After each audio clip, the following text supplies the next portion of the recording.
நம்பி வந்தே கிருபை நிறை இயேசுவே தாமதன்பை கண்டடைந்தே தேவ சமூகத்திலே திருப்பாதம் நம்பி வந்தே கிருபை நிறை இயேசுவே தாமதன்பை கண்டடைந்தே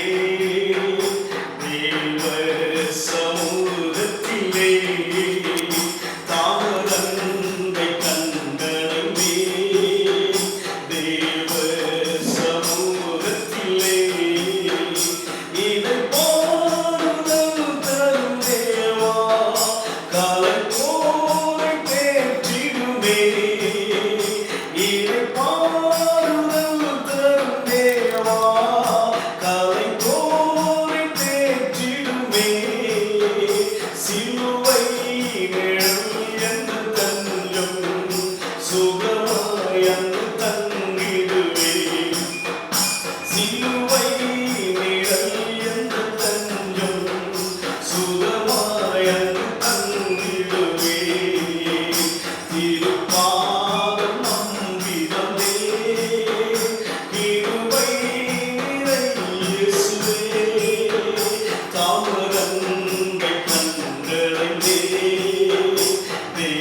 இவ்வளவாய் உலகத்தில் அன்பு கூர்ந்து உம்முடைய குமாரனை எங்களுக்கு கொடுத்தபடியெல்லாம் பிதாவாகிய தேவனுக்கு ஸ்தோத்திரம் ஆண்டவரே.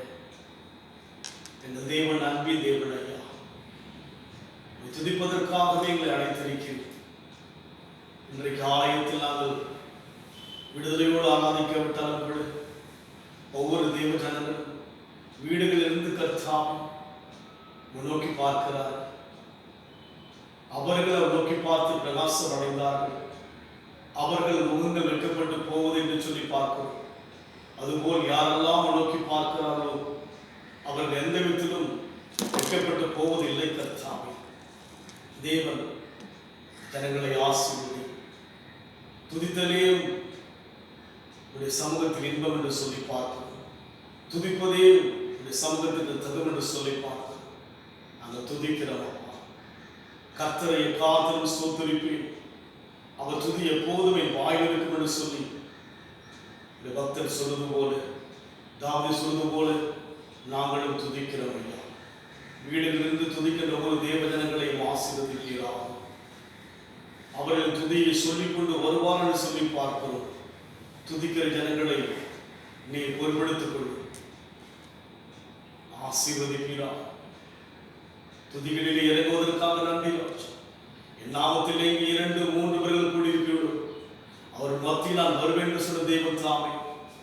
உண்மையாய் கூப்பிடுகிற யாவருக்கும் சமீபமாய் இருக்கிற தேவனே, இந்த வேளையிலும் கூட துதியோடு தேவ சமூகத்தில் அமர்ந்திருக்கிற ஒரு தேவ ஜனங்களையும் ஆண்டவரே நீர் ஆசீர்வதிக்கும்படியாக, துதியிலே இறங்கி வந்து எல்லா தடைகளை உடைக்கும்படியாக, தேவைகளை சந்திக்கும்படியாக உடைய கரங்களில் ஒப்புக் கொடுக்கிறேன்.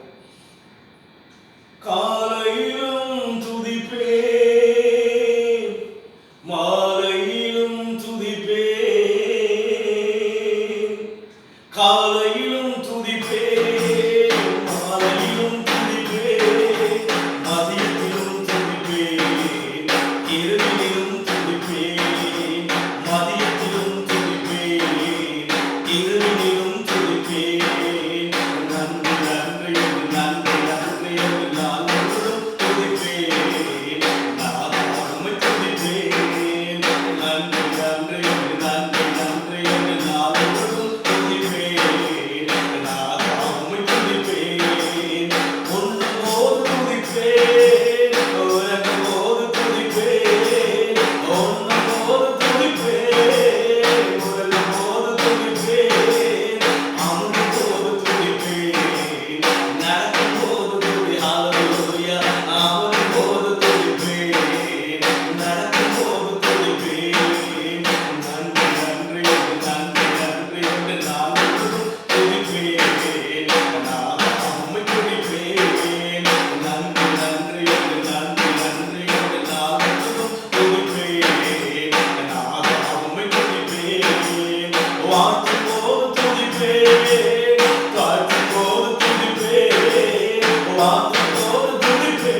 பரலோக பிதாவே, நன்றியோடு கூட ஸ்தோத்திரிக்கிறோம் அப்பா. மத்தியிலே கடந்து வந்திருப்பதற்காய் ஸ்தோத்திரிக்கிறோம். உண்மையாய் கூப்பிட்ட ஒவ்வொரு குடும்பத்திலும் இறங்கி வருவதற்காய் நன்றி கர்த்தா. கர்த்தர் உயர்ந்தவராய் தாழ்மையை நோக்கி பார்ப்பதற்காய் ஸ்தோத்திரம் ஐயா. உடைய கரத்தில் அப்பா நேரத்தை ஒப்புக் கொடுக்கிறோம்.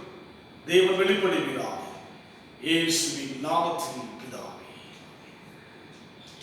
தேவனுடைய நாமத்திற்கு மகிமை உண்டாகட்டும். தேவ ஜனமாகி நம் வாழ்க்கையில் ஆண்டவருடைய ஒவ்வொரு வார்த்தையும் தான் நம்மை அதிகமாக பலப்படுத்துகிறது. சங்கீதக்காரன் சொல்வது போல, உடைய வசனங்கள் கால்களுக்கு தீபம், என் பாதைக்கு வெளிச்சம் என்று சொல்லி பார்க்கிற வண்ணமாக தேவ வார்த்தை தேவ ஜனங்களை இதுவரைக்கும் தைரியப்படுத்தி, உற்சாகப்படுத்தி, பலப்படுத்தி, ஆறுதல்படுத்தி கொண்டு வருவதை ஒவ்வொரு தேவ ஜனங்களும் ஒன்றாய் அறிந்திருக்கிறோம். இந்த வலையில் கூட தேவ செய்தி தியானிக்கும்படியாக ஏசாயாவின் புத்தகம் 40ஆம் அதிகாரம் கடந்த வாரத்தில் நாம் தியானித்தோம். யோவான் 12:23 மனுஷகுமாரன் மகிமைப்படும்படியான வேலை வந்தது என்று சொல்லி, அவருடைய வேலை ஆண்டவருடைய நாமம் மகிமைப்படும்படியான ஒரு வேலை நெருங்கி வருவதை இனி ஒரு நாட்கள் நாம் பார்க்க போகிறோம். அதே போல் இந்த வாரத்தில் கூட ஏசாயா 40ஆம் அதிகாரம் 5ஆம் வசனத்தை வாசிக்கும் போது, கர்த்தரின் மகிமை வெளியரங்கமாகும், மாம்சமான யாவும் அதை ஏகமாய் காணும், கர்த்தரின் வாக்கு அதை உரைத்தது என்று வனாந்திர கூப்பிடுகிற சத்தம் உண்டாயிற்று என்று சொல்லி பார்க்கிறோம். இங்கே நாம் பார்க்கும் பொழுது கர்த்தரின் மகிமை வெளியரங்கமாகும் என்று சொல்லி பார்க்கிறோம். தேவனை விசுவாசிக்கின்ற தேவ ஜனமாகி நமக்கு ஆண்டவர் ஒவ்வொரு முறையும் அவருடைய வார்த்தைகளை சொல்லும் போது நமக்குள்ளே ஆவின் உற்சாகமடையுடைய தேவன் விரும்புகிறார். கர்த்தரின் மகிமை வெளியரங்கமாகும் என்று சொல்லி பார்க்கிறோம். இனிவரும் காலங்கள் அவருடைய கர்த்தருடைய மகிமை வெளியாகும்படியான ஒரு நேரம் வந்துவிட்டது. காரணம், கடந்த வாரம் தியானித்த வண்ணமாக மனுஷகுமாரன் மகிமைப்படும்படியான வேலை வந்தது என்று சொன்னவனமாக இந்த வாரத்தில் தொடர்ந்து பேசுகிறார். கர்த்தருடைய மகிமை வெளியரங்கமாகும் என்று சொல்லி எல்லோரும் பார்க்கும்படியாக அவருடைய மகிமை வெளியாகும்படியான ஒரு நேரம் வருகிறது. அதைத்தான் இங்கே பார்க்கிறோம். மாம்சமான யாவும் அதை காண்பார் என்று சொல்லி பார்க்கிறோம். உலகத்தில் இருக்கிற எல்லா மக்களும் அவருடைய மகிமையை வெளியரங்கமாய் பார்க்க வேண்டிய ஒரு காலம் வந்து கொண்டிருக்கிறது. நிச்சயமாகவே நம் தேவன் அவருடைய நாமத்தை மகிமைப்படுத்த வேண்டிய ஒரு வேலை வந்துவிட்டது. மகிமைப்படுத்தினேன், இன்னமும் மகிமைப்படுத்துவேன் சொல்லி கடந்த வாரத்தில் நாம் தியானித்தோம்.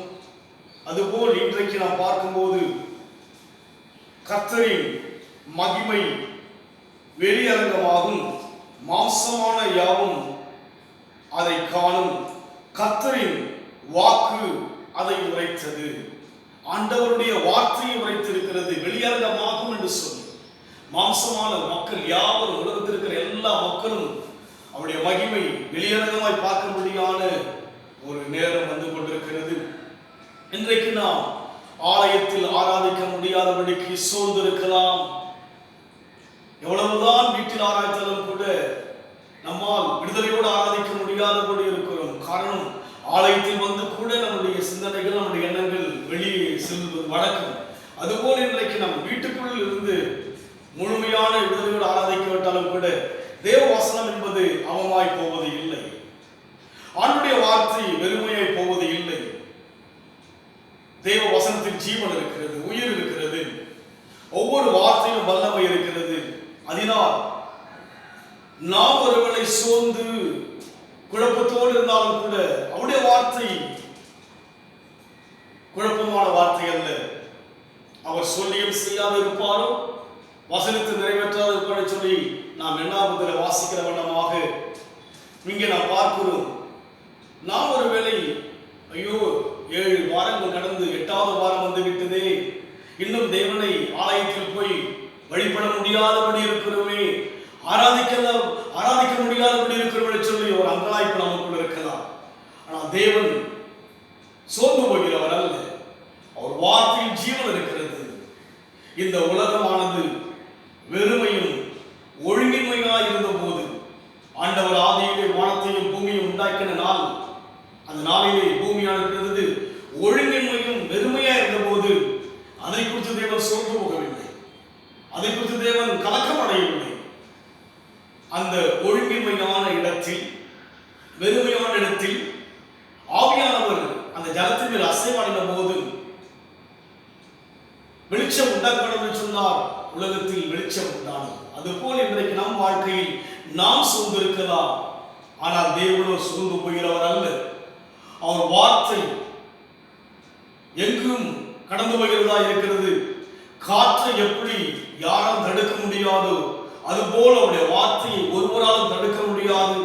அது என்றைக்கும் யாவருக்குள்ளும் கிரியை செய்கிறபடியினாலே இங்கே சொல்லப்பட்ட வண்ணமாய் கர்த்தரின் மகிமை வெளியரங்கமாகும் என்று சொல்லி மாம்சமான யாவரும் அதை காண்பார்கள் என்று சொல்லி இன்றைக்கு நாம் பார்க்கிற வண்ணமாக யாவரும் காண்பார்கள். ஆண்டவராகிய இயேசு கிறிஸ்து வாழ்ந்த நாட்களிலே நாம் பார்க்கிறோம். யோவான் சுவிசேஷத்தை வாசிக்கும் போது 2ஆம் அதிகாரம், யோவானில் 2ஆம் அதிகாரம் வாசிக்கும் போது அங்கே சொல்லப்படுவதை பார்க்கிறோம். யோவான் 2ஆம் அதிகாரம் 14ஆம் வசனம் வாசிக்கிறோம். இவ்விதமாக இயேசு இந்த முதலாம் அற்புதத்தை கலிலேயில் உள்ள கானா ஊரிலே செய்து தம்முடைய மகிமையை வெளிப்படுத்தினார் சொல்லி பார்க்கிறோம். நாம் யாவரும் அறிந்த ஒரு வேத பகுதி இது. அந்த கானாவூர் கல்யாணத்திலே அவர் தம்முடைய மகிமையை வெளிப்படுத்தினார். யாவர் முதலாவது அற்புதம் நடந்தது. அந்த அற்புத மகிமையை வெளிப்படுத்தின போது எல்லோரும் பார்த்தார்கள். அந்த கல்யாண வீட்டில் வந்த அத்தனை பேரும் அந்த மகிமையை பார்த்தார்கள். அந்த மகிமையை அவர்கள் சுவைத்தார்கள். அதுபோல் இன்றைக்கு ஆண்டவராகிய தேவன் உலகத்தில் வாழ்ந்த போது அவருடைய மகிமையை வெளிப்படுத்தினார். அந்த திருமணத்துக்கு வந்த அத்தனை பேரும் அந்த அற்புதமான காரியத்தை கண்டார்கள். தன்னுடைய மகிமை, தன்னுடைய வல்லமையை தேவன் வெளிப்படுத்தினார். அதுபோல் இனி வரும் காலங்களிலே அவருடைய மகிமை வெளியரங்கமாய் வரப்போகிறது. அவருடைய மகிமை வெளியரங்கமாய் வரும்படியான ஒரு காலத்துக்கு நாம் வந்திருக்கிறபடினாலே தம்முடைய மகிமையை அவர் வெளிப்படுத்தினார் சொல்லி யோவான் 2:11 நாம் தியானித்த வண்ணமாக அவருடைய மகிமை வெளியரங்கமாய் மாற்றப் போகிறார். எப்படி மாற்றுவார், யாரை கொண்டு மாற்றுவார் என்று சொல்லி பார்க்கும்போது எடுத்து நாம் வாசிப்போம். 1 பேதுருவின் புத்தகம் 4ஆம் அதிகாரம் 14ஆம் வசனம் வாசிக்கும் போது 1 பேதுரு 4:14 வாசிப்போம். 1 பேதுரு 4ஆம் அதிகாரம் 14ஆம் வசனம். நீங்கள் கிறிஸ்துவின் நாமத்தின் நிமித்தம் நிந்திக்கப்பட்டால் பாக்கியவான்கள், ஏனென்றால் தேவனுடைய ஆவியாகிய மகிமையுள்ள ஆவியானவர் உங்கள் மேல் தங்கியிருக்கிறார். இங்கே நாம் பார்க்கிறோம், தேவனுடைய ஆவியாகிய மகிமையுள்ள ஆவியானவர் உங்கள் மேல் தங்கியிருக்கிறார் என்று சொல்லி பார்க்கிறோம்.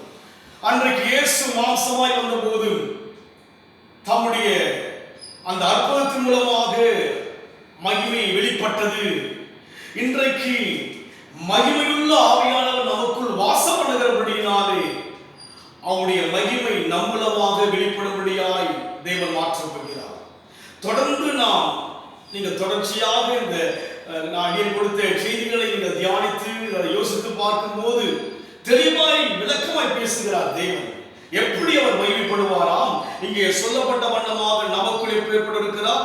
மகிமையுள்ள ஆவியானவர் உங்களுக்குள் தங்கி இருக்கிறார் என்று சொல்லி பார்க்கிறோம். மகிமையுள்ள ஆவியானவர் நமக்குள் தங்கி இருப்பது மாத்திரமல்ல, அவர் உங்களுக்குள் தங்கி இருக்கிறார், வாசம் பண்ணுகிறார் என்று சொல்லி பார்க்கிறோம். அதுபோல் இன்றைக்கு நம்முடைய வாழ்க்கையிலே மகிமையுள்ள ஆவியானவர் அன்றைக்கு ஆதியிலே இந்த உலகத்தை உண்டாக்கின போது பூமியானது ஒழுங்கின்மையும் வெறுமையுமாய் இருந்த போது ஜலத்தின் மேல் அசைவாரின் ஆவியானவர் உலகத்தில் இருந்த அந்த வெறுமையை மாற்ற, இருளை மாற்ற, ஒழுங்கின்மையை மாற்றும்படியாக ஆவியானவர் ஜலத்தின் மேல் இறங்கினார் அல்லவா?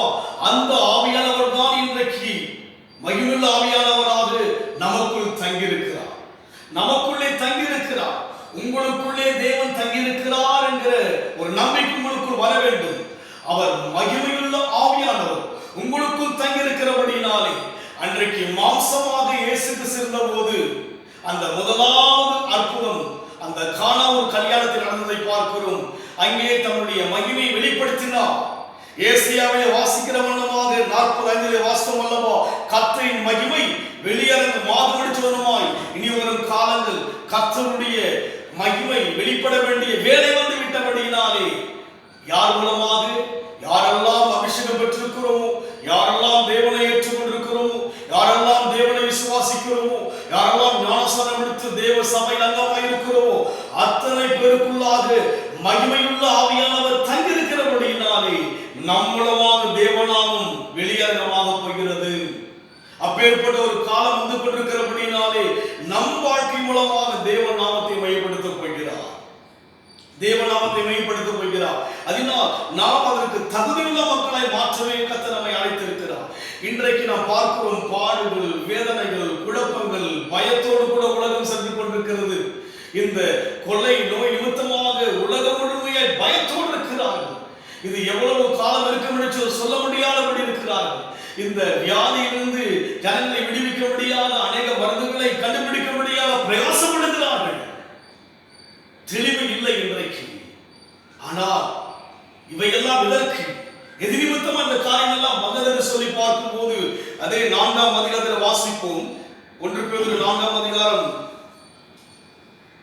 12ஆம் வசனம் வாசிக்கும் போது, பிரியமானவர்களே, உங்களை சோதிக்கும்படி உங்கள் நடுவில் பற்றி எரிகிற அக்கினியை குறித்து ஏதோ புதுமை என்று திகையாமல் என்று சொல்லி பார்க்கிறோம். இங்கே இன்றைக்கு நாம் சந்திக்கின்ற இந்த பிரச்சனை எல்லாம் இதற்கு முன்பாக தேவ ஜனங்கள் வாழ்க்கையில் சந்திக்கப்பட்டிருக்கிறார்கள். எகிப்தை விட்டு இஸ்ரவேல் ஜனங்கள் கடந்து வரும்போது அந்த வனாந்திர வழியாய் வருகிறார்கள். பார்வோனால் அவர்கள் துரத்தப்பட்டார்கள். 10 விதமான அற்புதங்களை மோசே மூலமாய் தேவன் எகிப்திலே செய்து அவர்கள் யாவரையும் வனாந்திர வழியிலே மோசே நடத்தி கொண்டு வருகிறார். ஆனாலும் பார்வோனுடைய மனம் கடினப்பட்டு அவர்களை மேற்கொள்ளும்படியாக ராணுவத்தோடு கூட ரதங்களோடு கூட அவர் கடந்து வருவதை நாம் வேதத்திலே பார்த்திருப்போம். தேவன் நாமம் மையப்பட முடியாத பார்வோனுடைய இருதயம் கடினப்பட்டது. அவர்களை மேற்கொள்ள முடியாத வனாந்திர வழியிலே பார்வோன் சென்னையோடு கூட புறப்பட்டு வருகிறார். இஸ்ரவேல் ஜனங்கள் யாவரும் லட்சக்கணக்கான மக்கள் வனாந்திர வழியிலே சென்று கொண்டிருக்கிறார்கள். திரும்பி பார்க்கின்ற போது பார்வோன் சேனை இஸ்ரவேலை தாக்கும்படியாக நெருங்கி வருகிறது. அவர்கள் அவனை மேற்கொண்டு போவதற்கு தடையாக ஒரு பெரிய செங்கடல் அவனுக்கு தடையாக இருக்கிறது. பார்வோனுக்கும் செங்கடலுக்கும் நடுவாக இஸ்ரவேலர்கள் கலங்கிக் கொண்டிருக்கிறார்கள், பயந்து கொண்டிருக்கிறார்கள், மோசேயை பார்த்து முறுமுறுக்கிறார்கள். அப்பேற்பட்ட ஒரு சூழ்நிலைக்குள்ளாக இஸ்ரவேலர்கள் இருந்தபோது தேவன் அங்கே அந்த கடலை 2ஆய் பிளப்பதை நாம் குறித்து வேதத்தில் பார்க்க முடியும். செங்கடலை தேவன் 2ஆய் பிளப்பதை நாம் வேதத்தில் பார்க்கிறோம். அதுபோல இன்றைக்கு இந்த காரியம் எல்லாம் புதுமை என்று நாம் திகைக்காதபடிக்கு இதில் ஏதோ தேவன் நாம் மையப்படுவதற்குரிய ஒரு காரியம் தான். இது ஒரு புதுமை அல்ல. அன்றைக்கு தேவ ஜனங்கள் வாழ்க்கையில் கூட இப்பேற்பட்ட பிரச்சனைகள் வந்தது. மேற்கொள்ள முடியாதபடிக்கு மரித்து போவோ, கடலுக்குள்ளாய் நாம் அழிந்து போவோ, பார்வோன் சிறையினால் நாம் தோற்கப்பட்டு போவோம் என்று சொல்லுகிற ஒரு குழப்பத்துக்குள்ளாய், ஒரு திகைப்புக்குள்ளாக இஸ்ரவேலர்கள் இருந்தது போல இன்றைக்கு இந்த காரியத்தை குறித்து நாம் திகைக்கிறோம். ஆனால் இங்கே சொல்லப்படுகிற வண்ணமாக, பிரியமானவர்களே, உங்களை சோதிக்கும்படி நடுவிலே பற்றி எரிகிற அக்கினியை குறித்து ஏதோ புதுமை என்று திகையாமல் பயப்படாதீங்க. புதுமை என்று நீங்க பயப்படாதீங்க. இது புதுமை அல்ல. தேவ ஜனங்கள் வாழ்க்கையிலே இப்பேற்பட்ட காரியங்களை வேதத்திலே பார்க்கிறோம். சந்தித்திருக்கிறார்கள். அவர்கள் ஒவ்வொரு காலகட்டத்தில் சந்தித்திருப்பது போல இன்றைக்கு நாம் இப்பேற்பட்ட ஒரு குழப்பமான ஒரு காலகட்டத்தை சந்திக்கிறோம். இது எது நிமித்தமாய் வந்தது சந்திக்கின்றோம். ஆனால் இன்றைக்கு நாம் தேவனுடைய நாம் எல்லாவற்றிலும் மையப்படுவதற்காக தான் என்பதை நாம் வருகின்ற காலங்களிலே விலகிக் கொள்ளப் போகிறோம். இவையெல்லாம் ஒரு புதுமை அல்ல. இவையெல்லாம் இஸ்ரவேல் ஜனங்கள் வாழ்க்கையில், தேவ ஜனங்கள் வாழ்க்கையில் நடந்தவைகள் தான். தேவஜனங்கள் வாழ்க்கையில் நடந்தவைகள் தான். இயேசு கிறிஸ்து பூமி வாழ்ந்தபோது கூட அவருடைய மரணம் என்பது எல்லோரும் யோசித்தார்கள், முடிந்து போவதை சொல்லி யோசித்தார்கள். ஆனால் மரணத்துக்கு முன்பாக தான் தேவன் உயிர்த்தெழுந்ததை நாம் பார்க்கிறோம். அதுபோல இங்கே நாம் பார்க்கிறோம், இந்த பிரச்சனை என்பது தேவஜனங்களுக்கு ஒரு புதியதல்ல, ஒரு புதுமை அல்ல. இவையெல்லாம் முன்பாக தேவஜனங்கள் சந்தித்திருக்கிறார்கள். கர்த்தரை ஏற்றுக்கொண்டவர்கள், கர்த்தருக்காக வாழ்ந்தவர்கள், வையலக்கம் என்ற அத்தனை பேருடைய வாழ்க்கையிலும் இப்பேற்பட்ட பாடுகளை அவர்கள் சந்தித்திருக்கிறார்கள். அதுபோல் இன்றைக்கு நாம் சந்திக்கிற இந்த காரியத்தை குறித்து புதுமையா எண்ண வேண்டாம் என்று சொன்னால், இதன் மூலமாய் தேவனால் மகிமைப்படுவதற்குரிய ஒரு காரியத்தை நாம் வருகின்ற காலங்களில் அறிந்து கொள்ள முடியும். இங்கே நாம் வாசிக்கிறோம், அதே வண்ணமாக நாம் சொல்லும்படியாக நாம் வாசிப்போம். 13ஆம் வசனம் வாசிக்கிறோம். 4:13 வாசிக்கும் போது, கிறிஸ்துவின் மகிமை வெளிப்படும் போது நீங்கள் களிகூர்ந்து மகிழும்படியாக அவருடைய பாடுகளுக்கு நீங்கள் பங்காளிகளானதால் சந்தோஷப்படும் என்று சொல்லி பார்க்கிறோம். இன்றைக்கு வீடுகளுக்குள்ளா இருக்கிற ஒரு பெரிய பாடுகள் தான். 8 வாரங்களாக தேவனை ஆராதிக்க முடியாத இருக்கிற மதம் ஒரு பாடாகத்தான் இருக்கிறது. குடும்பத்தில் பாடுகள், வெளியே செல்ல முடியாதபடியான சோதனைக்குள்ளே நாம் தள்ளப்பட்டிருக்கிறோம். ஆனால் இங்கே சொல்லப்பட்ட வண்ணமா இவையெல்லாம் தேவனுடைய மகிமைக்காக தான் என்று பின்வரும் நாட்களில் விளங்கிக் கொள்ளப் போகிறோம். இவையெல்லாம் தேவனுடைய மகிமைக்காக தான் சொல்லி வருகின்ற காலங்களை நாம் விளங்கிக் கொள்ளப் போகிறோம். இவையெல்லாம் எதற்கு என்று நாம் விளங்கிக் கொண்டிருக்கிறோம். ஆனால் வேதத்திலே அதற்குரிய விளக்கங்கள் கொடுக்கப்பட்டிருப்பதை நாம் தியானித்து பார்க்கும்போது அறிந்து கொள்ள முடியும். அதனால் இங்கே அவருடைய காரியங்களை நாம் சொல்லப்பட்ட வண்ணமாக கிறிஸ்துவின் மகிமை வெளிப்படும் போது நீங்கள் களிகூர்ந்து மகிழும்படியாக அவருடைய பாடுகளுக்கு நீங்கள் செய்கிற பங்காளிகளானதால் சொல்லி பார்க்கிறோம். நாம் இவையெல்லாம் நம்முடைய வாழ்க்கையில் வந்த பாடுகள் எல்லாம் நாம் என்ன செய்ய வேண்டும்? ஏற்றுக்கொள்ள வேண்டும். இவனை குறித்து ஒரு புதுமையாகவோ ஒரு குழப்பமாகவோ ஒரு தடுமாற்றமாகவோ யோசிக்காதபடி இது ஏதோ ஒரு அர்த்தம் இருக்கு, ஒரு மீனிங்ஸ் இருக்கிறது. தேவ பிள்ளைகளுடைய வாழ்க்கையிலே உலகத்தில் நடக்கிற ஒவ்வொரு காலத்திலும் தேவனுடைய சித்தம் இல்லாமல் ஒன்று நடக்காது. இதில் ஏதோ ஒரு அர்த்தம் இருக்கிறது, இதிலே ஏதோ ஒரு பாடம் இருக்கிறது, ஏதோ ஒரு காரியத்தை தேவன் நாம் கற்றுக் கொடுக்க முடியாதத்தான் இதை தேவன் அனுமதித்திருக்கிறார் என்பதை பின்வரும் நாட்களிலே அறிந்து கொள்ள போகிறோம். அன்றைக்கு பார்வோனுடைய சேனை, அந்த பார்வோனுடைய மனம் கடினப்பட்டு தேவனால் வழிபடுவதற்காக கடினப்பட்டு செய்கிறார். அவனை மேற்கொள்ள வருகிறார். இயற்கையும் அவனுக்கு தடையாக செங்கடல் இருக்கிறது, செங்கடல் இருக்கிறது. ஆனால் அங்குதான் தேவனுடைய நாமம் மகிமைப்பட்டது, அங்குதான் தேவனுடைய நாமம் மகிமைப்பட்டது. செங்கடல் தன் ஜனங்களுக்காக இரண்டாக பிளப்பதை பார்க்கிறோம். சங்கீதத்திலே தான் நாம் பார்க்கிற வண்ணமாய் கடல் அவனை கண்டு விலகி ஓடிட்டு என்று சொல்லி பார்க்கிறோம். யாரை கண்டு? தேவ ஜனங்களை கண்டு கடல் விலகி ஓடிட்டு என்று சொல்லி பார்க்கிற வண்ணமாக மகிமை உலகம் முழுமையாக தேவனுடைய நாமம் அன்றைக்கு மோசேயின் காலத்தில் மையப்பட்டது. அதற்கு பின்னால் ஒவ்வொரு காலத்தில் தேவனுடைய நாமம் மையப்பட்டது. மொர்தெகாயின் காலத்தில் மையப்பட்டது. அதுபோல் ஒவ்வொரு ராஜாக்களுடைய காலத்தில் மையப்பட்டது. அதுபோல இன்றைக்கு இந்த நூற்றாண்டுகளுக்குள்ளாக தேவனுடைய நாமம் மையப்படுவதற்குரிய ஒரு காலம் வந்திருக்கிறது. அதனால் இந்த பிரச்சனைகளை குறித்து ஒரு புதுமையா எண்ண வேண்டாம். வேதத்திலே இப்பேற்பட்ட காரியங்கள் நடந்திருக்கிறது. இதிலே எதற்காக இந்த காரியங்களை தேவன் அனுமதித்தார் என்று சொல்லி பார்க்கும்படியாக அதே அதிகாரத்திலே வாசிக்கிற வண்ணமாக 4ஆம் அதிகாரம் 16ஆம் வசனம் வாசிக்கிறோம். ஒருவன் கிறிஸ்தவனாய் இருப்பதனால் பாடுபட்டால் வெட்கப்படாமல் இருந்து அதிகரித்த தேவனை மகிமைப்படுத்த கடவுள் என்று சொல்லி பார்க்கிறோம். உலகத்தில் யாவருக்கும் பாடுகள் தான். இன்றைக்கு தேசங்கள் ஒவ்வொரு நாட்டிலும் பெரிய பாடுகள். இந்த காரியமெல்லாம் முடிந்து, இந்த லாக்டவுன் முடிந்து மறுபடியுமாய் தேசத்தின் கதவுகள் திறக்கப்பட்டு ஜனங்கள் வெளியே வந்த பிற்பாடு அதிகமான பாடுகளை சந்திக்க வேண்டிய ஒரு கட்டாயத்திற்குள்ளாய் உலகமே தள்ளப்பட்டிருக்கிறது என்பதை நாம் நன்றாய் அறிந்திருக்கிறோம். ஆனால் இங்கே சொல்லப்பட்ட வண்ணமாக வெட்கப்படாமல் இருந்து அதிகரித்த தேவனை மையப்படுத்துங்கள் என்று சொல்லி பார்க்கிறோம். 17 வாசிக்கும் போது நியாய தீர்ப்பு தேவனுடைய வீட்டிலே துவங்கும் காலமாய் இருக்கிறது சொல்லி பார்க்கிறோம். இதில் தேவன் ஒரு காரியத்தை செய்ய விரும்புகிறார். நியாய தீர்ப்பு நாம் யோசிக்கிறோம், உலகத்துக்கு நியாய தீர்ப்பு யோசிக்கிறோம். இங்கு நாம் சொல்லப்படுகிறது நியாய தீர்ப்பு எங்கே உருவாகிறது? நியாய தீர்ப்பு தேவனுடைய வீட்டிலே துவங்குகிற காலமாய் இருக்கிறது. எங்க ஸ்டார்ட் ஆகுதுங்க? தேவனுடைய வீட்டிலே, தேவனுடைய ஆலயத்தில் வழிபடுகிறவர்களுக்கு நியாய தீர்ப்பு வருகிறது. நமக்கு தேவன் கிருபையாய் கொடுத்த காலங்களை நாம் வீணாக்கி விட்டோம் அல்லவா? தேவ ஜனங்கள் என்று, தேவன் தான் ரட்சகர் என்று அவர்தான் உயிர் தெழுந்தார் சொல்லி விசுவாசித்து வழிபட்ட நம்முடைய வாழ்க்கையிலே உண்மையாக வழிபட்டோமா யோசித்து பாருங்கள். முதலாவதாக நியாய தீர்ப்பு உலகத்துக்கு அல்ல. நியாய தீர்ப்பு எங்கே வருகிறது சொல்லி பார்க்கிறோம். தேவனுடைய வீட்டிலே ஆரம்பிக்கிறது நியாய தீர்ப்பு. நம்மிடத்தில் கேட்பார் தேவன், என்னை ஆராதிக்கிறபடியாக அறிந்து கொண்டாய், எப்படி ஆராய்த்தாய்? நான் பாடினோம் அல்லவா, காலையிலும் துதிப்பேன், மாலையிலும் துதிப்பேன், மதியத்திலும் துதிப்பேன், இரவிலும் துதிப்பேன், உண்ணும் போதும் துதிப்பேன், உறங்கும் போதும் துதிப்பேன், அமரும் போதும் துதிப்பேன், நடக்கும் போதும் துதிப்பேன். நாம் அந்த அனுபவத்தில் இருந்தோமா? யோசித்து பாருங்கள். அந்த அனுபவம் குறைவாகத்தான் இருந்தது. அப்படியே நான் யாருக்கு நியாய தீர்ப்பு கேட்பார் தேவன்? நாம் யோசிக்கிறோம் உலகத்துக்கு நியாய தீர்ப்பு என்று சொல்லி. இந்த பிரச்சனைகள் உலகத்தில் ஏதோ ஒரு காரியத்துக்காக என்று சொல்லி யோசிக்கிறோம் அல்ல. இந்த பிரச்சனை தேவ ஜனங்கள் ஒரு காரியத்தை கற்றுக்கொள்வதற்காக தான். எவ்வளவு ஜனங்கள் இதற்காக ஜெபித்துக் கொண்டிருக்கிறார். உலகம் முழுமையை தேவ ஜனங்கள் ஜெபிக்கிறார்கள். ஆனால் அதிகரித்துக் கொண்டே இருக்கிறதே. இதிலிருந்து ஒரு விடுதலை கிடைக்க முடியாதபடிக்கு ஜனங்கள் பாதிப்புக்குள்ள கடந்து போகிறார்கள். காரணம் என்ன? ஏறக்குறைய உலக முழுமையை பார்க்கின்ற போது 3 மாதங்களாக, ஜனவரி முதல் கொண்டு பார்க்கிறோம் 5 மாதங்கள் ஆகிவிட்டது. உலகம் முழுமையாக இந்த சீற்றத்தை ஜனங்கள் சந்தித்துக் கொண்டிருக்கிறார்கள். உலகம் முழுமையாக பெரிய பெரிய தேவதாசர்கள், தேவனுடைய ஊழியர்கள் ஜெபிக்கிறார்களே, பதில் வரவில்லையே. காரணம் என்ன? இன்றைக்கு உலகம் முழுமையாய் தேவன் பார்க்கிற தேவ ஜனங்களை பார்த்துக் கொண்டிருக்கிறார். நாம் ஒன்றை கற்றுக்கொள்வதற்காக தான், நம் மூலமாக தான் தேவன் உலகத்தை ரட்சிக்க விரும்புகிறவராய் இருக்கிறார்.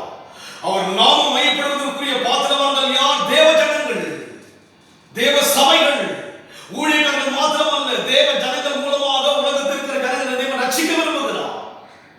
ஒருவரும் கெட்டு போகாமல் யாவரும் மனம் திரும்ப வேண்டும் என்று சொல்லி தேவனுடைய வருகை தாமதமாக இருப்பதாக வேதத்திலே பார்க்கிறோம். அதுபோல் இன்றைக்கு நம்முடைய வாழ்க்கையிலே இந்த பிரச்சனை எல்லாம் நாம் வேறுபடத்தில் பார்த்துக் கொண்டிருக்கிறோம். வேதத்தில் இருக்கிற காரியங்களை வாசித்து பார்க்கும்போது நியாய தீர்ப்பு வருகிறது தேவனுடைய வீட்டிலிருந்து துவங்குகிறது என்று சொல்லி பார்க்கிறோம். தேவ ஜனங்களுடைய வாழ்க்கையிலே இன்றைக்கு நாம் தேவனுக்கென்று கொடுக்கப்பட்ட காலங்கள், தேவனை வழிபடும்படியே கொடுக்கப்பட்ட நேரங்களை நாம் வீணாக்கி விட்டோம் அல்லவா? நம்மளமாய் யாராவது ரட்சிக்கப்பட்டார்களா? நம்மளமாய் தேவனை ஏற்றுக்கொண்டார்களா? இல்லையே. யோசித்து பாருங்கள். நம் மூலமாக தேவனை அறியும்படியான நம்முடைய உறவுகள் யாராவது மாற்றப்பட்ட இல்லையே. எத்தனையோ வருஷங்கள் வீணாய் போய்விட்டது அல்லவா? தேவன் சற்று நிறுத்திவிட்டார் என்று சொன்னால் நியாய தீர்ப்பு உலகத்துக்கு அல்ல, நியாய தீர்ப்பு தேவனுடைய வீட்டிலே துவங்கும்படியாக இங்கே நாம் பார்க்கின்றோம். காரணம் என்ன?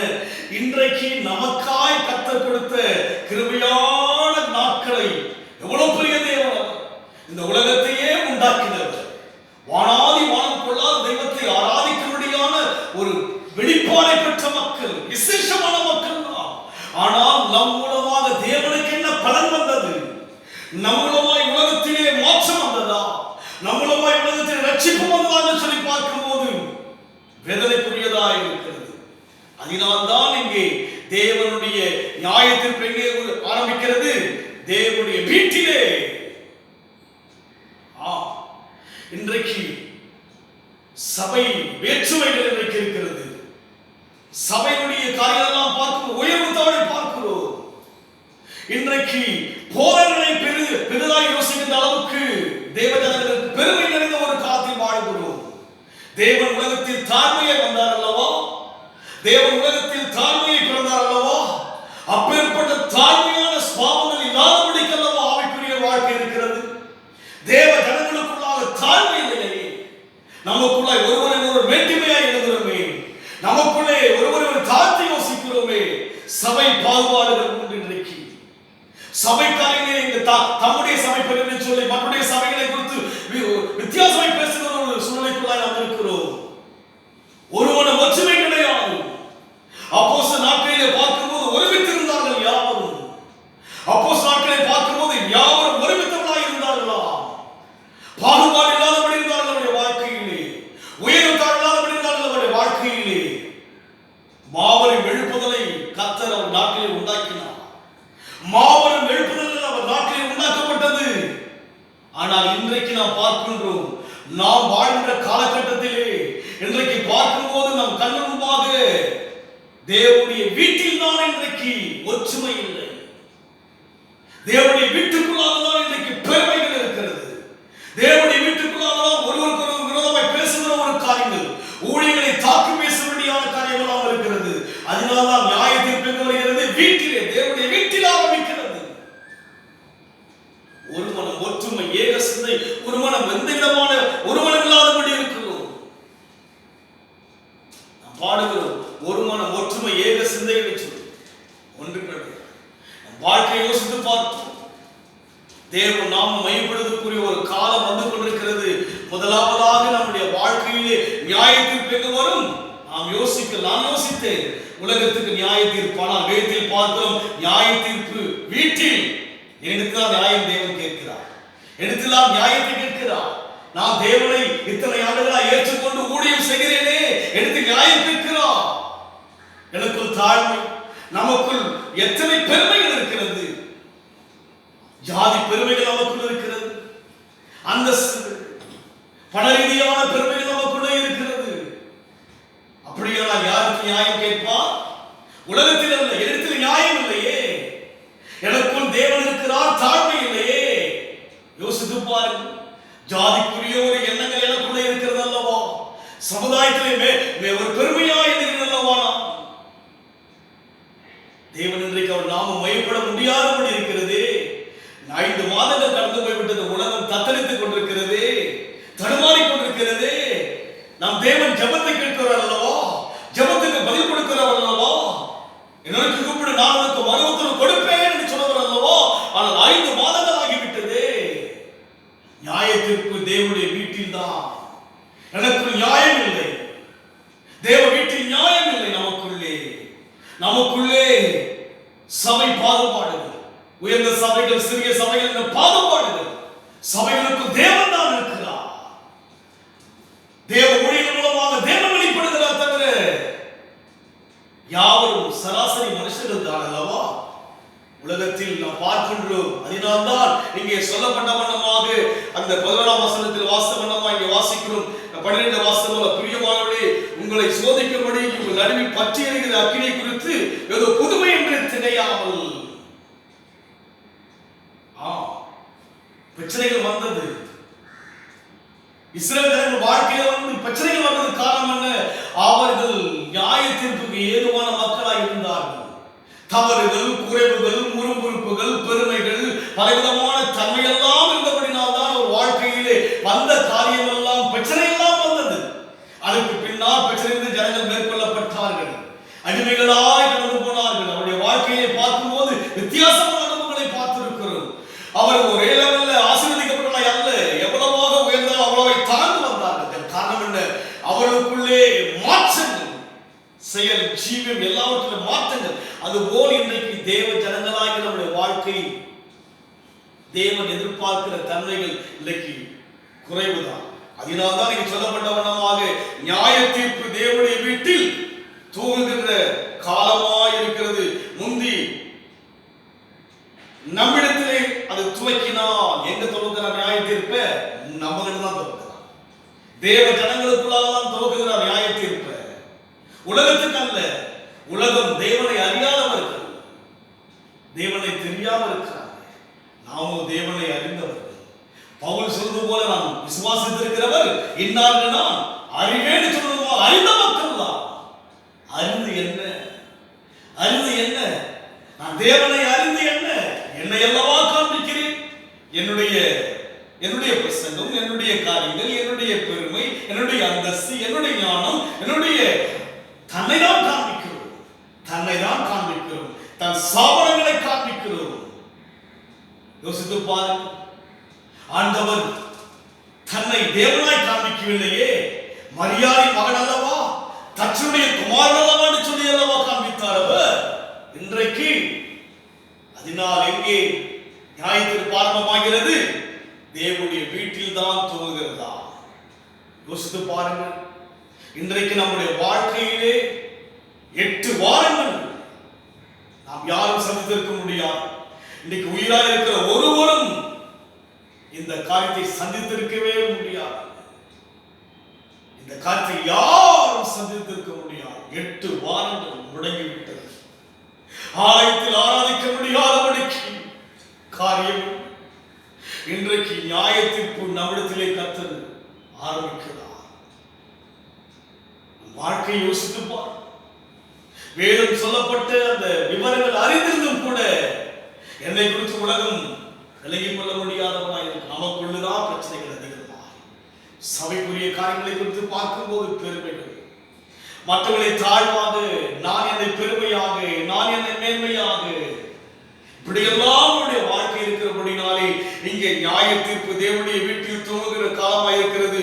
முந்தி நம்மிடத்தில் அது துவக்கினால் தேவனுடைய சுவிசேஷத்திற்கு கீழ்ப்படியாத முடிவு என்னவா இருக்கும்? அவளாம் கீழ்ப்படிந்த ஜனங்கள், சுவிசேஷத்துக்கு கீழ்ப்படிந்த ஜனங்களுக்கு தான் ஆரம்பமே நியாயத்தில். உலகத்துக்கு எப்படி யோசிச்சு பாருங்க, நமக்கு தான் நியாயத்தில் கொடுக்கப்பட்ட தாளம், கொடுக்கப்பட்ட கிருபை, கொடுக்கப்பட்ட ஆசீர்வாதம், கொடுக்கப்பட்ட தேவனுடைய சகல அந்தஸ்து எதற்காக? மற்றவர்களை தாழ்வாய் நினைத்து என்ன நான் பெருமை நினைப்பதற்காகவா? அல்ல. இன்றைக்கு நம்முடைய வாழ்க்கையிலே தேவனுடைய மகிமை வெளிப்பட வேண்டிய நேரம் வந்துவிட்டது. அதற்காக தான் இப்பேற்பட்ட ஒரு சூழ்நிலையை தேவன் உண்டாக்கினார். யோசிக்கிறோம், உலக மனுஷனை அழிப்பதாக யோசிக்கிறோம் அல்ல, தேவ மனுஷனை மாற்றுவதற்காக தான். நான் மாறினால்தான் பேதுருவை பார்த்து ஆண்டவராக இயேசு சொன்னார், முதலாவது நீ சிறப்படு, பிற்பாடு சகோதரனை சிறப்படுத்த சொல்லி. நானே சிரமா இல்லையே, நானே சிரமா இல்லையே, எனக்குள்ளே உண்மையான தாழ்மை இல்லையே, என்னை நானே மென்மையா எண்ணுகிறேனே, மையப்படுத்த வேண்டிய தேவனை விட்டுவிட்டு என்னை அல்லவா மென்மையா பேசுகிறேன், என் சாபனத்தை குறித்தல்லவோ என்னுடைய காரியங்களை குறித்தல்லவோ பேசுகிறேன். யோசித்து பாரு, என்னை குறித்தே பேசி யோசித்து பாரு. இன்றைக்கு உலகத்தில் பார்க்கிற இப்படித்தான் காரியங்கள் இருக்கிறபடினால்தான் நியாயத்தில் எங்க வருகிறது, தேவனுடைய வீட்டில் ஆரம்பிக்கிறது சொல்லி பார்க்கிறோம். அங்கே சொல்லுகிற ஒரு காரியத்தை பார்க்கிறோம், சுவிசேஷத்துக்கு கீழ்ப்படிந்த முடிவு என்னமாய் இருக்கும், கீழ்ப்படியாத முடிவு என்னமாய் இருக்கும். நம்மளாம் கீழ்ப்படிந்த மக்கள், நமக்கே நியாயத்திருப்புனா யோசிச்சு பாருங்க. நமக்கு தான் நியாயத்திற்கு தேவ ஜனங்களாய் நம்மிடத்தில் தான் நியாயத்திற்கு கொண்டு வருகிற காரணம் என்ன? வேதத்திலே எல்லாவற்றையும் கேட்டு அறிந்து புரிந்து நம் வாழ்க்கையில் இப்படி இருக்க வேண்டும் என்று சொல்லியே நம்முடைய வாழ்க்கையிலே இந்த மாற்றங்கள் இல்லையே. அப்போஸ்தலர் புத்தகத்தை எல்லாம் வாசித்து பாருங்கள், சீஷர்கள் அப்போஸ்தலர் எப்படி இருந்தார்கள் என்று சொல்லி, எப்படி வாழ்ந்தார்கள் என்று சொல்லி. அந்த வாழ்க்கை இன்றைக்கு எனக்குள் இருக்கிறதா? எனக்குள் இல்லை. யாரையும் மக்களை குறை சொல்ல அல்ல, எனக்குள் இல்லை. என்னை மாற்ற முடியாததான் தேவன் விரும்புகிறார். அதே அதிகாரத்தை வாசிக்கிறோம். 1 Peter 5ஆம் அதிகாரத்தை வாசிக்கும் போது அவர் நாம் எதற்காக அழைத்தான்னு சொல்லி பார்க்கும்படியாக 10ஆம் வசனம் வாசிக்கிறோம். 1 Peter 5ஆம் அதிகாரம் 10ஆம் வசனம், கிறிஸ்து இயேசுவுக்குள் தம்மை நித்திய மகிமைக்கு அழைத்தவராயிருக்கிற சகல கிருபை பொருந்திய தேவன் தாமே என்று சொல்லி பார்க்கிறோம். எதற்கு அழைத்திருக்கிறார்? நித்திய மகிமைக்காக அழைத்திருக்கிறார். இந்த உலகத்தின் மகிமையை விட நித்திய மகிமைக்காக அழைத்திருக்கிறார். இந்த உலகத்தில் தேவ ஜனம் என்று சொன்னால் உலகத்தின் மகிமைக்காய் மாத்திரமல்ல, பார்வோனின் மகிமை மண்ணோடு மண்ணாய் போகிறது, நேபுகாத்நேச்சாருடைய மகிமை மண்ணோடு மண்ணாய் போயிருக்கலாம். உலகத்தின் மகிமைக்காக மாத்திரமல்ல, நித்திய மகிமைக்காக தேவன் நம்மை அழைத்திருக்கிறார். நித்தியத்துக்காய் அழைக்கப்பட்டவர்கள் தான் உலகத்தில் வாழ்கிற தேவ ஜனங்கள். இந்த உலகத்திலே நம்முடைய வாழ்க்கை நம்முடைய வாழ்வில் உயர்வை காண்பித்தால தேவனுடைய நாமத்தை வெளிப்படுத்துவதற்காக காரணம் என்ன? நித்திய மகிமைக்காய் அழைத்திருக்கிறபடினாலே அங்கே நித்திய மகிமைக்கு அவர் செய்கிற காரியத்தை பார்க்கிறோம். உங்களை சீர்படுத்தி சிறப்படுத்தி பலப்படுத்தி நிலைநிறுத்துவாராக. நித்திய மகிமைக்கு நாம் போக வேண்டும் என்று சொன்னால் முதலாவது செய்கிற நம்மை சீர்படுத்துகிறார். இன்றைக்கு லாக்டவுன் எதற்காக? நம்மை சீர்படுத்திக் கொண்டிருக்கிறார், நம்மளை சரி செய்கிறார். கட்டப்பட்டு விட்டும் வெளியில் செல்ல முடியவில்லையே, விடுதலையோடு தேவனை ஆராதிக்க முடியவில்லையே. காரணம் என்ன? இன்றைக்கு இந்த மூடப்பட்ட கலைஞருடைய நோக்கம் என்ன? லாக்டவுன் யாருக்கு? என்னை சீர்படுத்துவதற்காக, என்னை சீர்படுத்துவதற்காக. ஒருவருக்கு ஒரு விதமாய் பேச முடிய வெளியே சென்று யாரையெல்லாம் இழிவா ஏளனமாய் பேசினோ என்னை கர்த்தர் சீர்படுத்த என்று சொன்னால் நித்திய மகிமைக்காக நம்மை அழைத்திருக்கிறார். நித்திய மகிமைக்குள் அழைத்திருக்கிறார். நம்மை கர்த்தர் சீர்படுத்திக் கொண்டிருக்கிறார். லாக்டவுன் யார் தெரியுங்களா? தேவ ஜனங்களை சீர்படுத்த. நியாயத்திற்கு எங்க வர போதுங்க? முதல்ல தேவனுடைய வீட்டில் வரும்போது நான் நியாய தீர்க்கப்பட்டு விட்டால் நான் செல்ல முடியுமா பரலோகத்துக்கு? தேவனுடைய ராயத்துக்கு செல்ல முடியுமா? இளைப்பாறுதலுக்கு செல்ல முடியுமா? காரணம் என்ன? நியாயத்திற்கு என்றுதான் ஆரம்பிக்க போகிறார். தேவனுடைய வீட்டில் தான் ஆரம்பிக்க போகிறார். நானே சீராகவில்லை, நாமே சீராகவில்லை. யோசித்து பாருங்கள். சீராயிருக்கிறோமா? யோசித்து பாருங்கள். நாமே இன்னும் சரியாகலையே, தேவ தன்மை வரலையே, அந்த தாழ்வு வரலையே. மரபகமான ஜாதி எனக்குள் இருக்கிறது. ஜாதி வெளியிலே மன உருக்கத்தோடு பேசுகிற எனக்குள் ஜாதி. யோசித்து பாருங்கள். சமாரியோடு கூட சம்பந்தம் கலக்கக்கூடாது யூதர்கள். இயேசு சென்றார். சம்பந்தம் இல்லாத இடத்துக்கு தேவன் சென்றாரே. ஆனால் இன்றைக்கு மனவுக்கத்தோடு பேசி நடக்கும் ஜாதி இருக்கிறது, மறைந்திருக்கிறது. நியாயத்திற்கு யார் கிட்ட வரங்க? நியாயத்திற்கு வீட்டில் வந்து விட்டால், முதல்ல நியாயத்திற்கு வீட்டுக்குள் வந்து விட்டால் அந்த பரலோக வாசலை நாம் பார்க்க முடியுமோ? நித்தியத்திலே போக முடியுமோ? நித்திய மகிமைக்காக நம்மை அழைத்திருக்கிறார். நியாயத்திற்கு எங்கே உருவாகிறது? இன்றைக்கு இவையெல்லாம் நடக்கிற காரியம் உலகம் வேறு கோணத்தில் பார்க்கலாம். ஆனால் வேற்றில் ஆராய்ந்து பார்க்கிற நம்முடைய வாழ்க்கையிலே எதற்கு சொன்னால், தேவன் வருவான்னு சொன்னால் முதலாவது நியாயத்திற்கு தான் தேவனுடைய வீட்டில் தான் ஆரம்பிக்கப்படுகிறார். தேவ வீட்டில் ஆராதிக்கிற எனக்குள்ளாக முழு உள்ளத்தோடு ஆராதிக்கிறேன், முழு பலத்தோடு ஆராதிக்கிறேன், பாடி மகிழ்ச்சியோடு ஆராதிக்கிறேன், ஆவியிலிருந்து ஆராதிக்கிறேன். நியாய தீர்ப்பிலே நான் இருப்பேனா? நான் சீராக இருக்கிறேனா? இரண்டாவதாக நாம் பார்க்கிறோம், உங்களை சீர்படுத்தி, சிறப்படுத்தி, பலப்படுத்தி நிலைநிறுத்துவாராக. 4 விதமான தன்மைகள் ஆலயத்தில் இருக்கிறது. நான் சரியா நல்ல ஒரு தேவ மனுஷனா மாறணும். எனக்குள் பெருமைகள், வஞ்சகங்கள், சூதுகள், கசப்புகள், பொறாமைகள், பலவிதமான எண்ணங்களோடு கூட நான் உள்ளத்துக்குள்ளே வைத்துக் கொண்டிருக்கிறேன். வெளியில் ஆராதிக்கின்ற போது, மற்றவர்கள் பார்க்கின்ற போது மெய்ச்சிருக்கமுடைய ஆராதிக்கிறேன். உள்ளத்துக்குள்ளே மேட்டி நான் தான், தேசளவிலே என் ஊழியம்தான் அல்ல. இன்னைக்கு நம் வாழ்க்கை நியாய தீர்ப்பு என்பது தேவனுடைய வீட்டில் தான் ஆரம்பிக்கப்படுகிறது. ஜெபித்துக் கொண்டு வருகிறோம் அல்லவா? இன்னும் பதில் வரவில்லையே, பரவிக்கொண்டே இருக்கிறதே.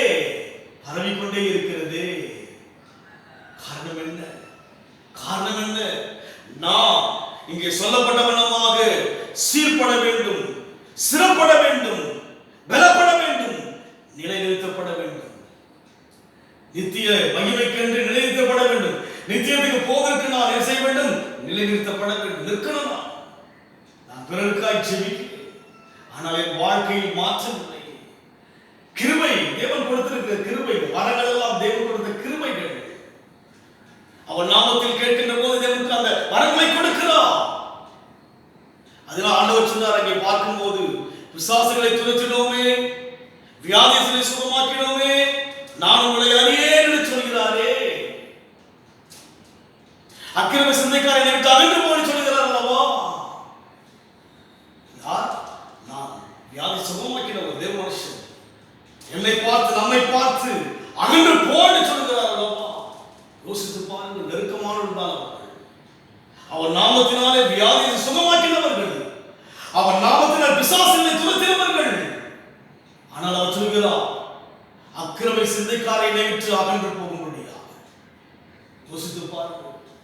சிந்தை வெளியே அற்புதம் செய்கிறேன், சிந்தை மேட்டுமையான சிந்தை, பெருமையுள்ள சிந்தை எனக்குள், மற்றும் இனிமையை யோசிக்கிற சிந்தனை எனக்குள் இருந்தது. அவர் அக்கிரம சிந்தைக்காரனை விட்டு அகன்று போங்கள். அதனால் இன்றைக்கு தேவனுடைய நாமம் மையப்பட வேண்டிய ஒரு வேலை வந்துவிட்டது. யார் மூலமாக? தேவ ஜனங்கள் மூலமாக தான்.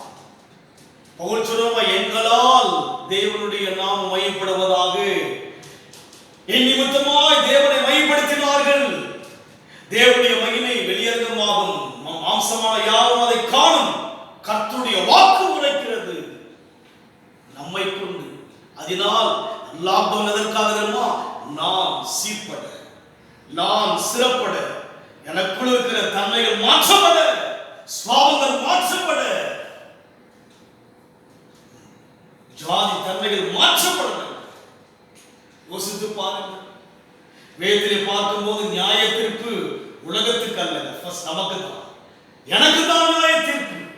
நான் யாரையும் குற்றம் தீர்க்கும்படியாக விரும்பவில்லை. எனக்குள் இருக்கிற குற்றங்களை யோசித்து பார்க்கிறேன். பக்தர் சொல்கிற வண்ணமா, என் குற்றங்கள் மனதில் வைத்தால் நிலைநிற்க முடியாது ஐயா. என் குற்றத்தை நான் பார்க்கிறேன் ஐயா. தன்னைத்தானே சோதித்து பார்க்கிறேன் கர்த்தாவே. ஒருவரையும் அல்ல, எந்த ஒரு தேவ ஜனங்களையோ ஊழியரை அல்ல கர்த்தாவே. நான் சீர்பட வேண்டும், நான் சிறப்பட வேண்டும், நான் இங்கே சொல்லப்பட்ட மனமாக பலப்பட வேண்டும், நான் நிலைநிறுத்தப்பட வேண்டும். நித்திய மகிமைக்காக அழைக்கப்பட்ட ஜனங்கள் தான். அப்படியே உலகத்தை திருப்பும்படியான ஒரு சூழ்நிலைக்குள்ளாய் வந்து விட்டதல்லவா? உலகமே யோசிக்கும்படியான ஒரு சூழ்நிலைக்குள்ளாய் வந்து விட்டதல்லவா? இன்றைக்கு எங்கோ ஒரு இடத்தில் தான் பிரச்சனைகள் வரும். சுனாமி சொன்னால் ஒரு சில குறிப்பிட்ட நாடுகள் தான் வரும். ஆனால் இந்த கொள்ளை நோயோ உலகத்தையே புரட்டி போட்டு விட்டதல்லவா? காரணம் என்ன? நம்மை கற்று மூடி நம்மை சிறப்படுத்த விரும்புகிறார். இந்த 8 வாரங்கள் தேவனை ஆராதிக்க முடியாதபடி இருக்கிறோம். யோசித்து பாருங்கள். காரணம் என்ன? நான் சிறப்பட்டு தேவனை ஆராதிக்க வேண்டும், நான் சீர்படு தேவனை ஆராதிக்க வேண்டும், நான் பலப்படுத்தி தேவனை ஆராதிக்க வேண்டும். நிற்கணும், தேவனுக்காக நிற்க வேண்டும். அவருக்காக எல்லாவற்றையும் குப்பை என்றும் நஷ்டம் என்று வேண்ட வேண்டும். அவர்தான் நமக்கு, அவருடைய மகிமைக்காக தான் வாழ்க்கை, அவருடைய மகிமைக்காக தான். மகிமையுள்ள ஆவியை நமக்குள்ளே தங்கி இருக்கிறாரே. யாரை மேம்படுத்த? தேவனை மேம்படுத்த. என் சாபத்தை மேம்படுத்த அல்ல, என் ஊழியத்தை மேம்படுத்த அல்ல, என் பெயரை மேம்படுத்த அல்ல. மகிமையுள்ள ஆவியானவர்களுக்குள் தங்கி இருப்பதன் நோக்கம் என்ன? இந்த உலகத்தை உண்டாக்கின தேவனை மேம்படுத்த. மண்ணான மனுஷன் ஐயா, எனக்குள்ளே மகிமையுள்ள ஆவியானவர் தங்கி இருக்கிறபடினாலே அவரை மேம்படுத்த வேண்டும். அதற்காக தான் கர்த்தர் அழைத்திருக்கிறார். என் பெருமையோ, என் ஞானமோ, என் அந்தஸ்தோ, என் பணமோ, என் படிப்போ, என்னுடைய எந்த விதமான காரியம் அல்ல. யாரால் கிடைக்கிறதெல்லாம்? இந்த ஈவெல்லாம் தேவன் கொடுத்தது. ஜீவன் தேவன் கொடுத்தது, சுவாசம் தேவன் கொடுத்தது, கிருபை தேவன் கொடுத்தது, தகுதி தேவன் கொடுத்தது, எல்லாம் தேவன் கொடுத்தது. தேவனுக்கு தான் மகிமை செலுத்த வேண்டும். இன்றைக்கு உலகம், ஆவிக்குரிய உலகம், தேவ ஜனங்களுடைய உலகம், தேவனை ஏற்றுக்கொண்ட உலகம், உலகத்தில் வாழ்கிற தேவ ஜனங்களுடைய காரியத்தை யோசித்து பார்ப்போம். நமக்கு தெரியும் எங்கே தவறடிச்சது. தேவனுடைய ஆலயத்தில் தான் நியாயத்திற்கு ஆரம்பமாகிறது. அதனால் இந்த மூடப்பட்ட நிலைமையிலே வெளியே எங்கும் விடுதலையோடு செல்ல முடியாத இந்த காலகட்டம் எதற்கு? என்னை சீர்படுத்த, என்னை சிறப்படுத்த, என்னை பலப்படுத்த, என்னை நிலைநிறுத்துவதற்காக தான். நான் இந்த 4 அனுபவத்தில் வந்தால்தான் மற்ற ஜனங்களை கர்த்தருக்குள் ஆதாயப்படுத்த முடியும். யோசித்து பாருங்கள், என்ன செய்ய முடிகிறது? இன்றைக்கு தேவ ஜனங்களாலோ தேவ ஊழியர்களால் என்ன செய்ய முடிகிறது? அரசாங்கத்துடைய கட்டளைக்கு கீழ்ப்பட வேண்டிய சூழ்நிலையில் இருக்கிறோம். காரணம் என்ன? அப்பேற்பட்ட சூழ்நிலைக்குள்ளாக தள்ளப்பட்டு விட்டோம். அன்றைக்கு யோவானின் காலத்திலே பார்க்கின்ற போது சீஷர்கள் எழுப்பினார்களே, இயேசுவை குறித்து சொல்லக்கூடாது சொல்லும்போது எழுப்பினார்களே. தன் ஜீவனை ஒரு பொருட்டாக எண்ணவில்லை அவர்கள், தன் ஜீவனை பொருட்டாக எண்ணவில்லை அவர்கள். இன்றைக்கு நாம் எதை எண்ணுகிறோம்? நம்முடைய அந்தஸ்தை, நம்முடைய குடும்பங்களை, நம்முடைய ஊழியங்களை, நம்முடைய காரியங்களை எல்லாம் எண்ணுகிறோம். அன்றைக்கு அதை பொருட்டாக எண்ணவே இல்லை. எவ்வளவு தடுத்தாலும் அவ்வளவா எழுப்பினார்களே. ஒரு மாபெரும் எழுப்புதல் காலங்கள் நம்முடைய வாழ்க்கையிலே அவர் மையப்பட வேண்டிய ஒரு வேலை வந்துவிட்டது. மனுஷகுமாரன் மையப்பட வேண்டிய காலம் வந்துவிட்டது. தேவ கர்த்தருடைய மகிமை வெளியரங்கமாக வேண்டிய நேரம் வந்துவிட்டது. தேவ ஜனங்களை கொண்டுதான் மகிமையுள்ள ஆவியானவர் நமக்குள்ளே தங்கி இருக்கிறார்.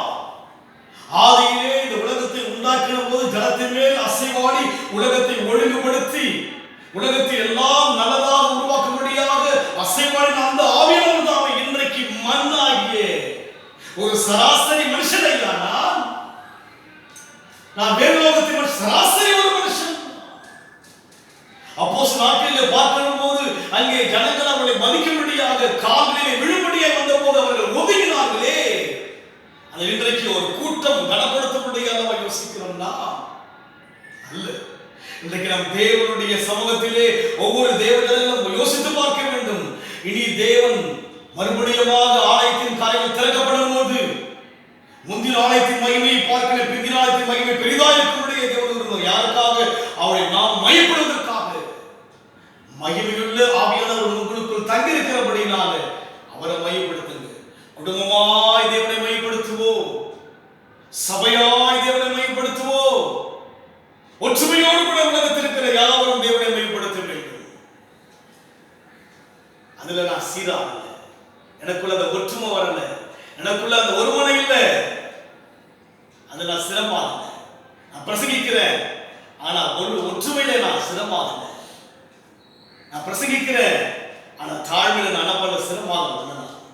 அது சிரமமாகல.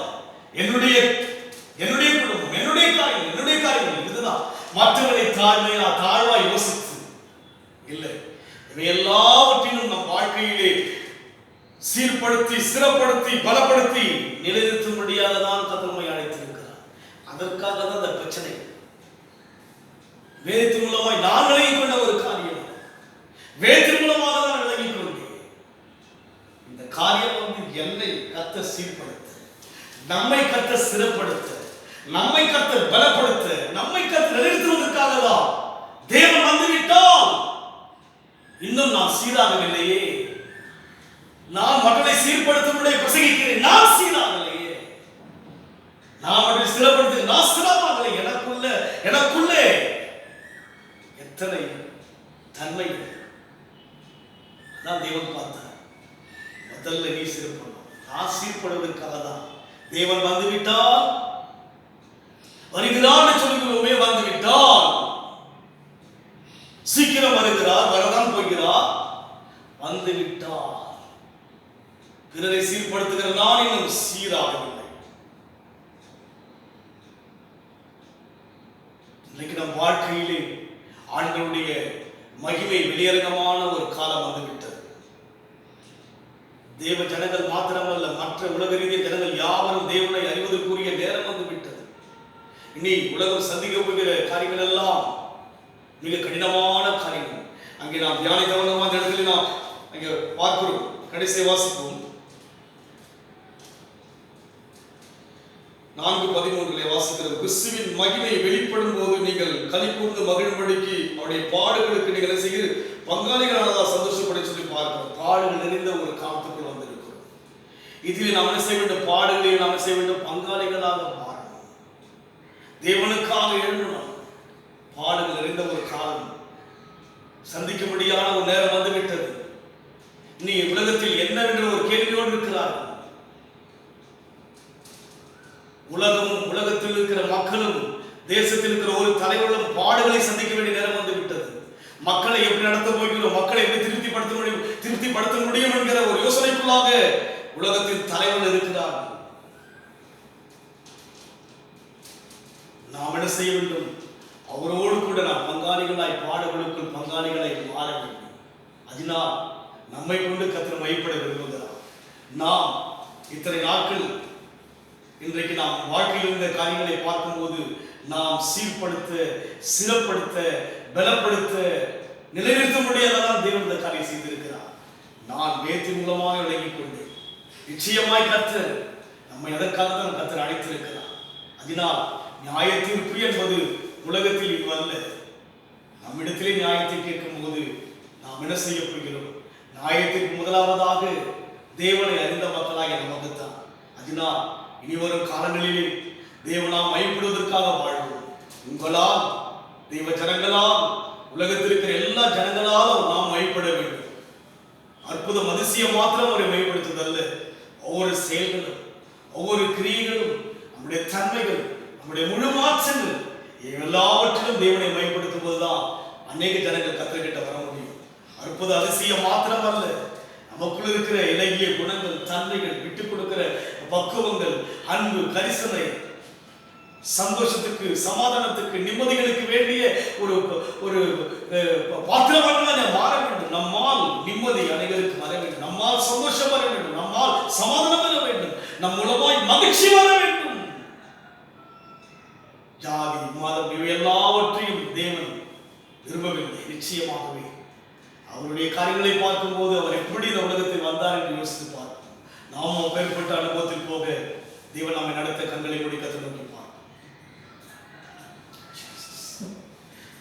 அன்பின் ஆண்டவரை துதிக்கிறோம். இந்த நல்ல செய்திக்காய் நன்றி செலுத்துகிறோம் ஐயா. தேவனுடைய மகிமையுள்ள ஆவியானவர் எங்களுக்குள் தங்கியிருக்கிறபடினாலே நாமத்தை மையப்படுத்தும்படியான ஒரு காலம் வருவதற்காய் சோதரம். அதற்கு எங்களை தகுதிப்படுத்தும். நாங்கள் சீர்பட, சிறப்பட, பலப்பட நிலைநிறுத்தும்படியாக ஜெபிக்கிறோம். தேவன் கர்த்தர் கொடுக்கிறோம். இயேசுவின் நாமத்தில்